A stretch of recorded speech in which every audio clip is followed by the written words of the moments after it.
सोएने का तप होगा सफल, जिसका फल पाऊंगा मैं।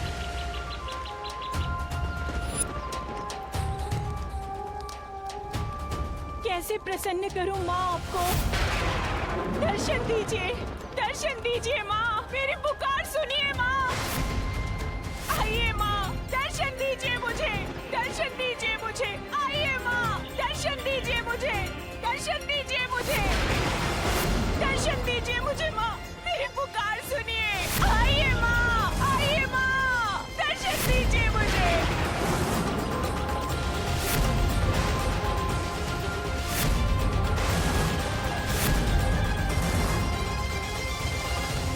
इसे देवी पार्वती से वरदान प्राप्त होते ही उस वरदान का लाभ मैं उठाऊंगा।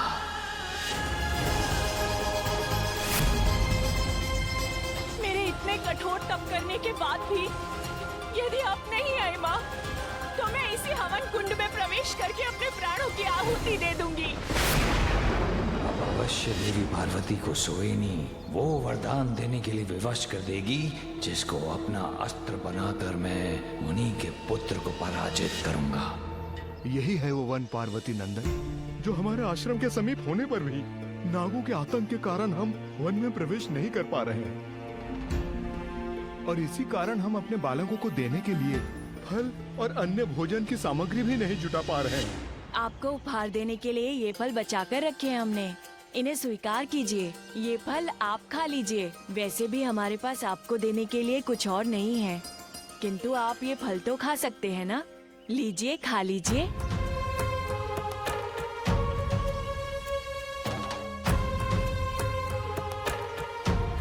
अभाव में भी जो दान देने का भाव रखे, उसका हृदय कितना विशाल है। ऐसे सहृदय बालकों को कष्ट हो, ये मैं नहीं सहूंगा।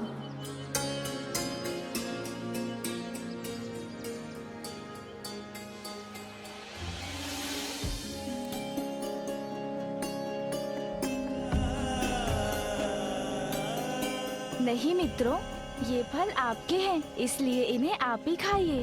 वैसे भी मुझे इस समय भूख नहीं है। मैं वचन देता हूँ, अब यहाँ किसी को भी संकट में नहीं रहने दूंगा।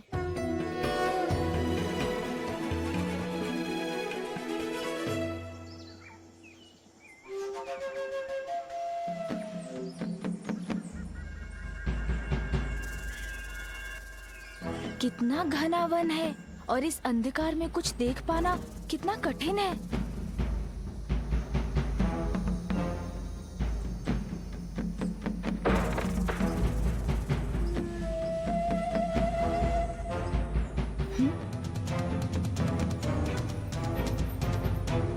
ऐसा प्रतीत हुआ जैसे कोई और भी है यहाँ।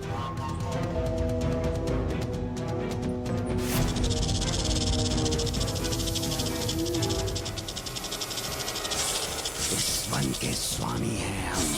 हमारे वन में प्रवेश किया तुमने तो उसका दंड भी अवश्य पाओगे बालक। अब हम तुम्हें नहीं छोड़ेंगे।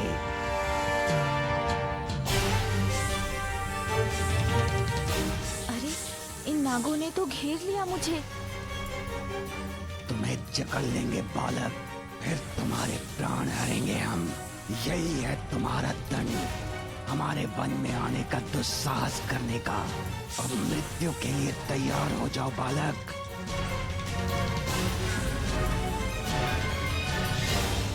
मेरे इस कठोर तप के बाद भी आप नहीं आए माँ, तो मैं यहीं अपने प्राण त्याग दूंगी।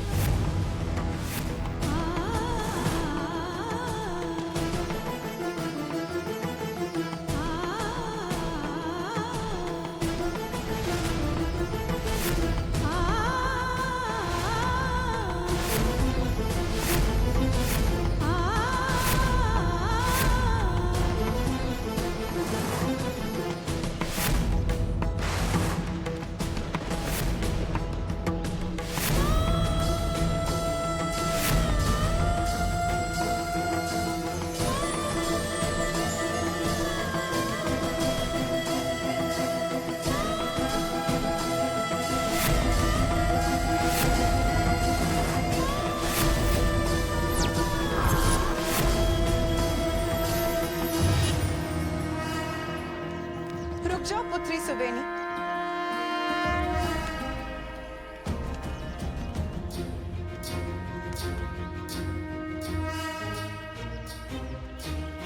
माता, आप आ गई माता।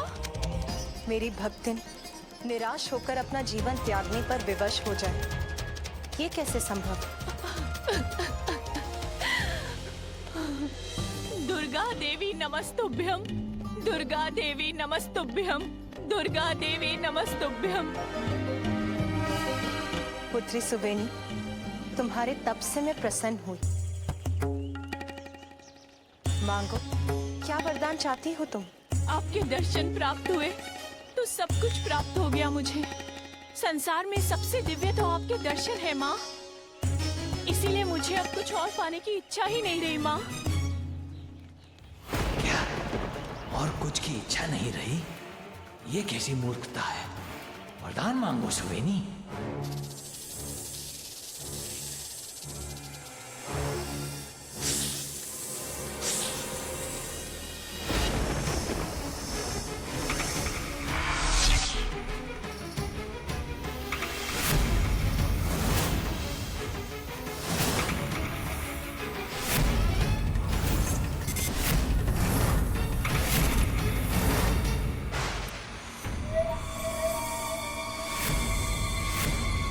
तक्षक हूं मैं, तुम हम नागों के शत्रु हो, क्योंकि तुमने हमारे एक नाग का अकारण ही वध किया है। नहीं नहीं, आपसे समझने में कोई भूल हुई है। मैं आपका शत्रु नहीं। इसके मिथ्या वचनों पर विश्वास मत कीजिएगा।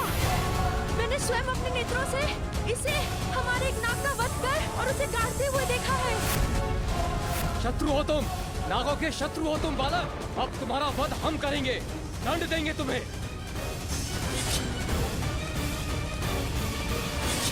मैं आपका शत्रु नहीं हूँ। मैंने एक मृत नाग का शरीर देखा अवश्य था, जिसे ससम्मान गाड़ा भी था मैंने। उसके विष से उत्पन्न अग्नि को भी बुझाया था, किंतु उसका वध नहीं किया था मैंने। ये मिथ्या कह रहा है, शत्रु है ये। मैंने आप नागों के प्रति कोई अपराध नहीं किया, पर अपराध तो आप कर रहे हैं। ऋषियों को आतंकित कर इस वन में प्रवेश करने से रोका है आप सबने। उन्हें फल फूल भविष्य की सामग्री से वंचित किया है।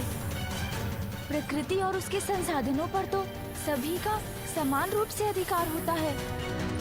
इसलिए मेरा अनुरोध स्वीकार कीजिए और उन्हें यहाँ आने दीजिए। शत्रु हो तुम, नागों के शत्रु हो तुम बालक। नागों के शत्रु हो तुम बालक। शत्रु हो तुम, तुम्हें दंड अवश्य मिलेगा। मुझे ये सब छोड़ नहीं रहे, अब मुझे ही कुछ करना होगा। तुम हम नागों के शत्रु हो। शत्रु हो तुम, नागों के शत्रु हो तुम बालक।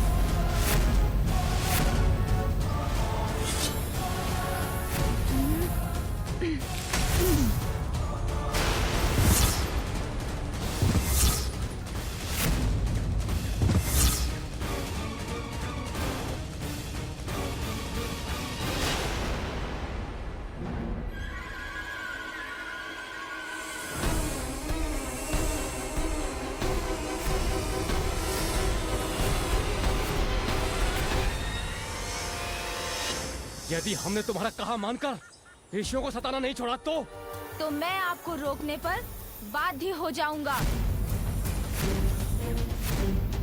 तक्षक के क्षेत्र में आकर तक्षक को ही चेतावनी देने का दुस्साहस कर रहा है। तुच्छ बालक, देखता हूँ कौन किसे रोकता है।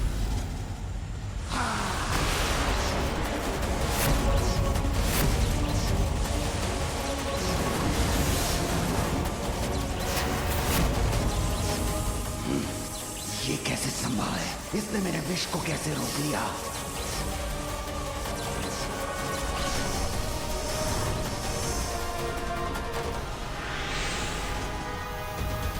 मेरा विष तो पल भर में किसी को भी भस्म कर सकता है। इस बालक ने इतनी सहजता से कैसे इसका प्रभाव मिटा दिया? मैं आपको आपके विष से इस वन को नष्ट नहीं करने दूंगा। तो मैं भी तुम्हें इस वन से जीवित नहीं लौटने दूंगा, तुच्छ बालक।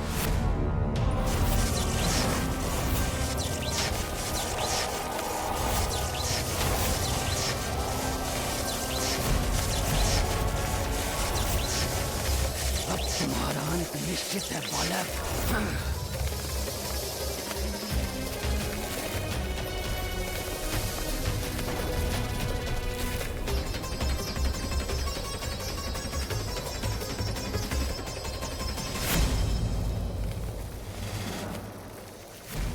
अरे ये बालक तो यहाँ नहीं। ढूंढो उसे।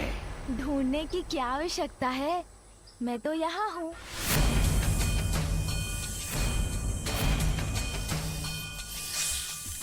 तुम्हारी इस क्रीड़ा का भयानक अंत होगा बालक।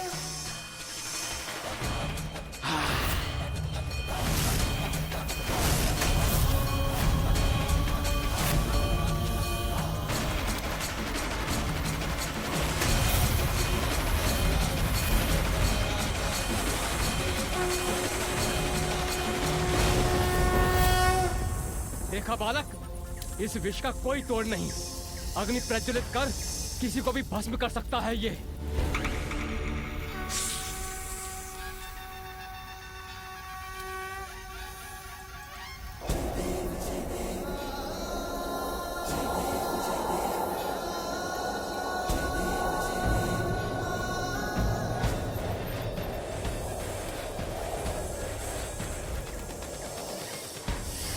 मैंने आप सभी को चेतावनी दी थी, समझाया था आपको कि वन को, यहाँ रहने वाले सभी मनुष्यों को और जीव जंतुओं को हानि मत पहुँचाइए, किंतु आपने मेरी बात नहीं मानी। इस वृक्ष को भस्म किया आपने, अब उसका दंड मैं दूंगा आपको। मेरे नागों को आहत किया है तुमने, अब इसका परिणाम देखो तुम।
तुम्हारी भक्ति अद्वितीय है सुवेन।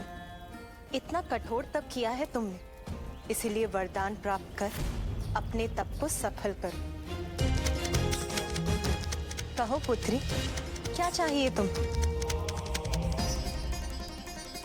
मांगो सुवीनी, मांगो वरदान मांगो, मांगो मांगो। माता, आप भी तो एक नारी हैं और एक नारी के मन को अच्छे से समझती हैं। एक नारी का सुख तो उसके परिवार के सुख में निहित होता है। अपने पुत्र, पिता और पति की सुरक्षा से ही एक नारी को सुख मिलता है माँ। इसीलिए आप मुझे वरदान देना चाहती हैं, तो ये वरदान दीजिए कि मैं अपना संपूर्ण जीवन सुहागन बनकर जीऊं माँ। विवाह के उपरांत यदि मेरे सुहाग पर कोई भी संकट छाए तो आप उनकी रक्षा करें। मात्र इतना वरदान मुझे चाहिए आपसे।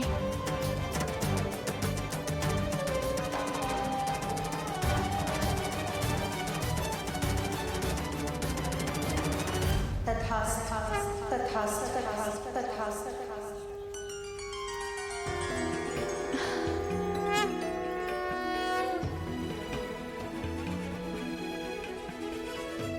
धन्यवाद माँ, धन्यवाद। पुत्री सुवेनी, शीघ्र तुम्हारे पति से तुम्हारा परिचय हो। मंदिर से बाहर निकलते ही पूजा के इन पुष्पों को बाहर उछालो। ये पुष्प जिस भी दिशा में गिरेंगे, उस दिशा में जिस पर भी तुम्हारी प्रथम दृष्टि पड़ेगी, उसे ही अपने पति के रूप में स्वीकार। पुत्री, अपने हाथ ऊपर करो।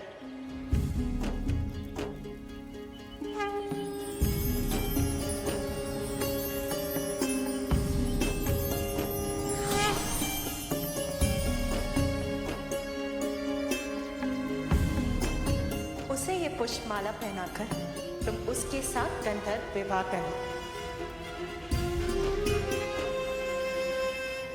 इस माला के प्रभाव से उसका शरीर वृक्ष के समान शक्तिशाली हो जाएगा।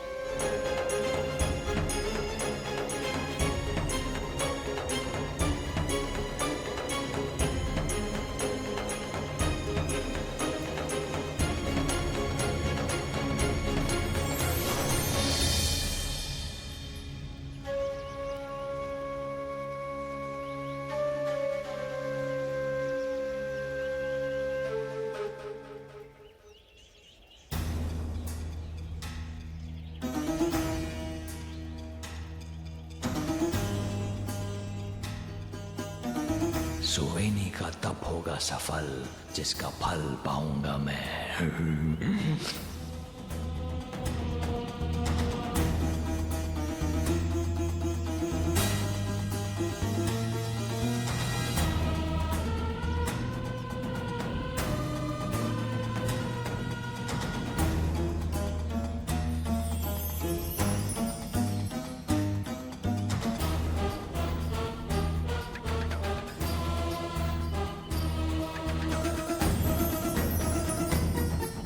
पुष्प मुझसे दूर क्यों जा रहे हैं?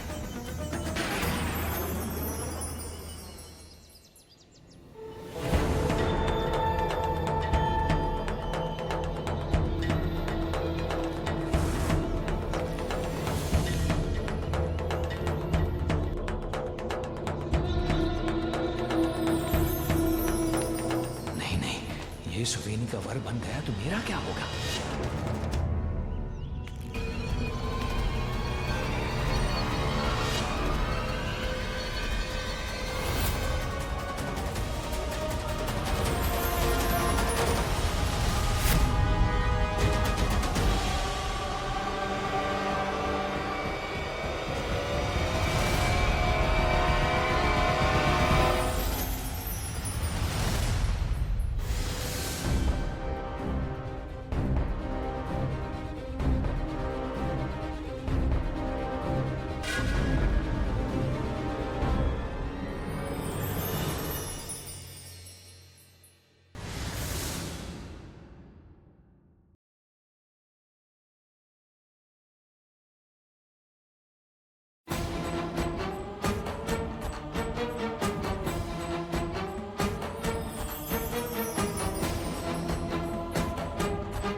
मूषक कौन है? कितना कुरूप मुख है इनका।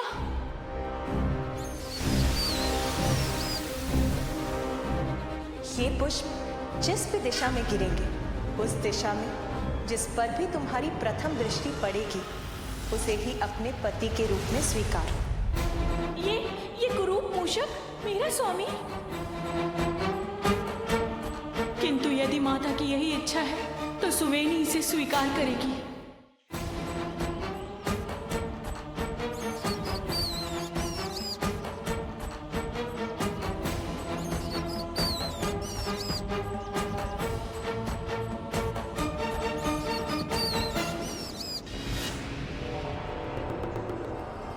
आप जो भी हैं, जैसे भी हैं, माता ने आपको मेरे लिए चुना है, इसीलिए मैं आपको अपने पति के रूप में स्वीकार करती हूँ।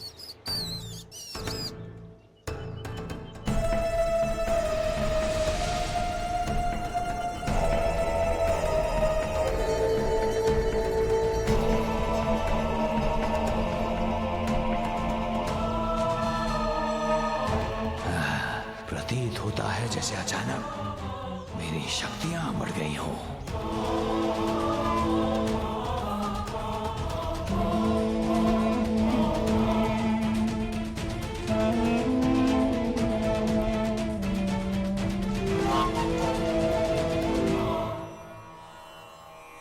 सफल हो गए मुशिकासुर सुवेनी से विवाह करने में।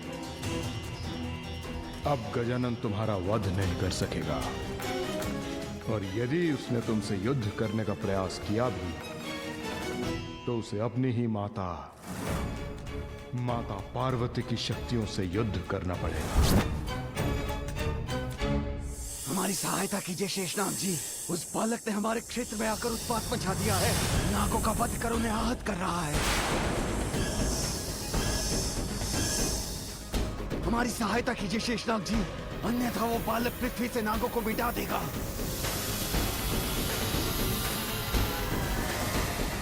अब मुझसे पराजित होने के बाद ये नाग ऋषि मुनियों को पीड़ा देने का साहस नहीं करेंगे।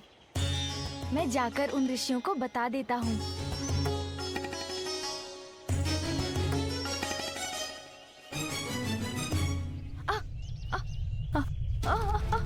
अरे अरे अरे ये भूकंप कैसे उत्पन्न हो रहा है? ध्वनि सुनाई दे रही है किंतु कुछ दिखाई नहीं दे रहा है मुझे।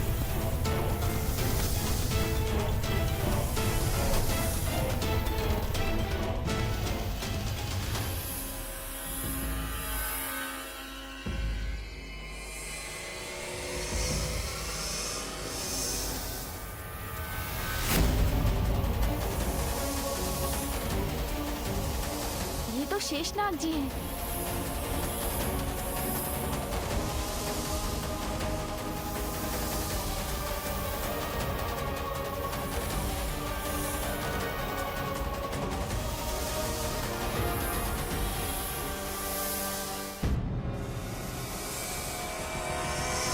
शेषनाग जी, तुम उद्दंड हठी अहंकारी, ये तो तभी ज्ञात हो गया था मुझे जब तुमने बैकुंठ आकर मेरे प्रभु श्री हरि का शंख चुराया था और उन्हें अपने पीछे भागने पर बाध्य किया था। किंतु इस बार नागों और सर्पों को आहत कर तुम सभी सीमाएं लांघ चुके हो। किंतु शेषनाग जी, सुनने सुनाने को अब कुछ शेष नहीं, तुम्हें उचित पाठ सिखाना ही होगा, और वो पाठ मैं सिखाऊंगा तुम्हें।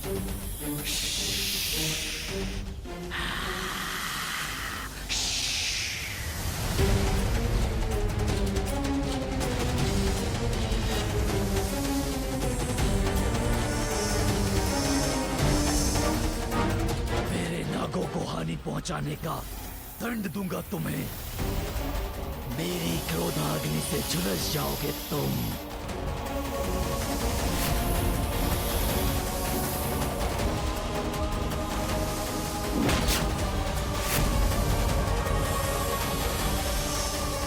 शेषनाग जी पर इस शिला से किसने प्रहार किया?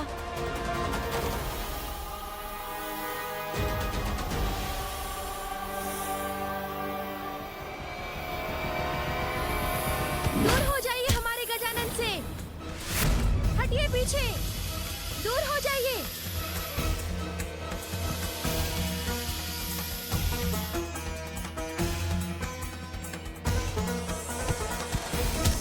हमसे शत्रुता करोगे तो हमारे वार सहने पड़ेंगे आपको। मित्रों, इनके अनगिनत शिशु को वार कर आग कर दो।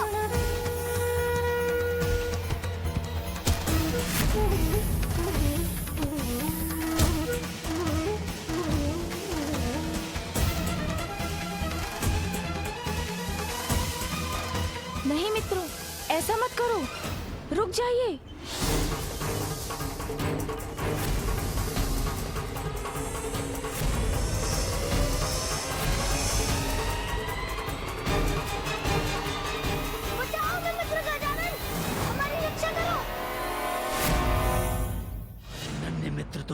सहायता के कारण संकट में पड़ जाएंगे गजानन। क्या तुम में इतना साहस है कि तुम इनकी सहायता करने के लिए मेरे लोक में आकर मुझसे संघर्ष करो?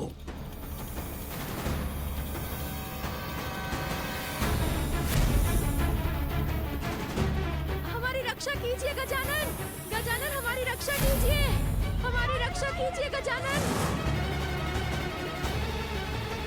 छोड़ो, छोड़ो,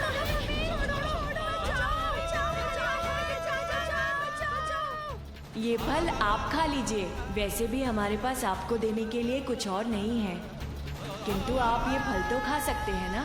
मुझे अपने लोक ले जाकर शेषनाग जी मुझे फंसाने का प्रयत्न कर रहे हैं, ये ज्ञात है मुझे, किंतु अपने मित्रों को बचाने का और कोई उपाय भी तो नहीं।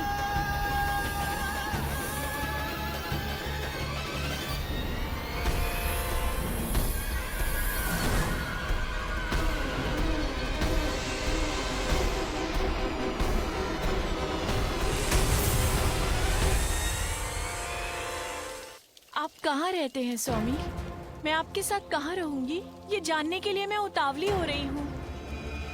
स्वर्ग में रहोगी तुम रानी सुवेनी। स्वर्ग? हाँ देवी सुवेनी, देवताओं को धूल चटाने और स्वर्ग से हटाने के बाद मैं तुम्हें वहाँ की रानी बनाऊंगा। रानी।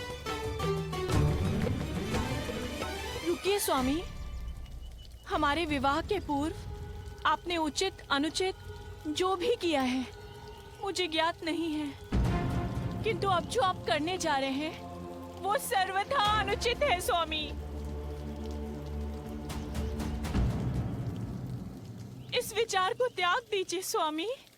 यदि यही आपका स्वभाव है तो मेरे लिए, अपनी पत्नी के लिए स्वभाव को परिवर्तित कर लीजिए।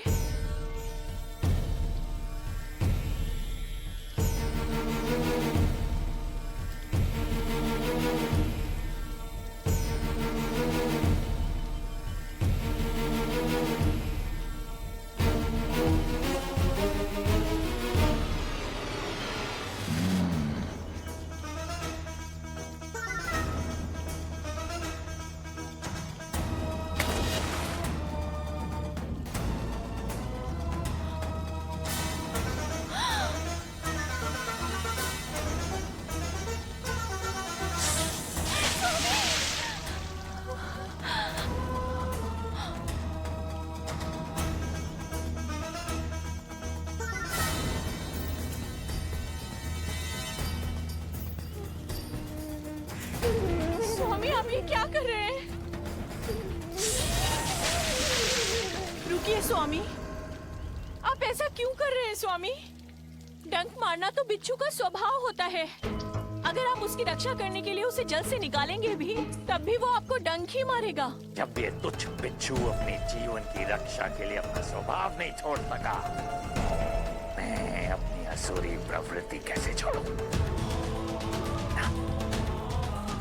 चोरी स्वभाव है मेरा देवी सुवेनी, और देवताओं को पीड़ा देना मेरा स्वाभाविक मनोभाव।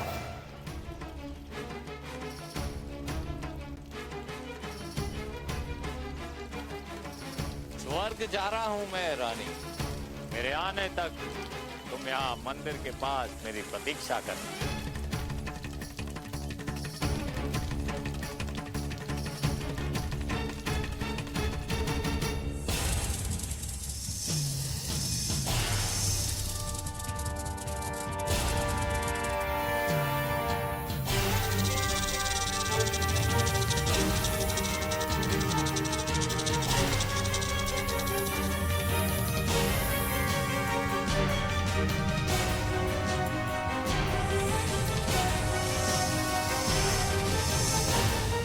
वहाँ उस कोने में बंदी है मेरे मित्र।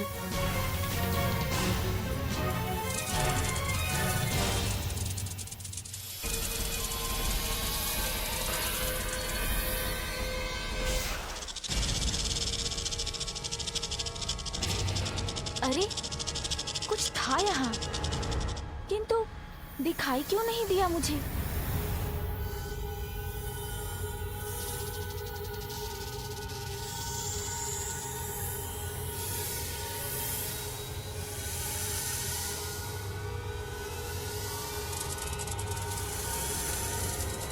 इन सर्पों को अशांत किए बिना ही मुझे आगे बढ़ना चाहिए।